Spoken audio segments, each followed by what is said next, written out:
So you can use the rational zero theorem here if you like. Also, there's another way of doing it. You know, like some of them you can group it. Like if I take this group, I take also this group, and I can pull out the greatest common factor from each group. So for instance, in group one, which is right here, x squared is a common factor. So I can take out the x squared, and then I'll have x minus 5. And then in the other group, 9 is the greatest common factor. So I can take out the 9, then I'll have x minus 5 again. So now you see this and this are common factors because now you have two terms, and each term you have x minus 5. So therefore, you can pull out the x minus 5 since it's a common factor. So pull out the x minus 5, then you'll get x squared left in the first term and the 9 left in the second term. Okay, so this is factored already. So then I will just set this to 0. So if I just set x minus 5, x squared plus 9 equal to 0, then I can set each factor to 0 to find the zeros. Okay? So this will be x equal to 5. That's 1, 0. And then the other one is x squared plus 9 equal to 0. And this will be x squared equals negative 9. Negative 9.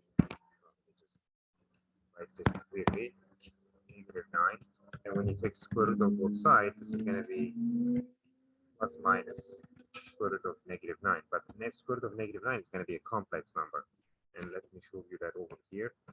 So we were doing this, so we split this, right?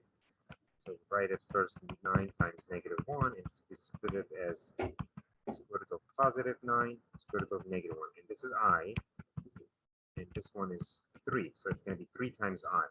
So therefore, this x here is plus minus 3i. Now let's write down the zeros. I'm not sure if this box was for 0, but I'm going to write everything that we need, you possibly need. So zeros are 5. 5 is a real 0. And then 3i. 3i is a complex 0. And then the conjugate of that is also 0. So these are the zeros of the polynomial. Now the factors of this polynomial, remember, if you have zeros, then we have factors as well. So the factors that we get from 5 is x minus 5. That's one factor. And then the factors we get from this one is x minus 3i. And the factors that we get from this one is x plus 3i, right? If the number is negative, then it becomes positive. So these are factors. So that means polynomial is completely factorized.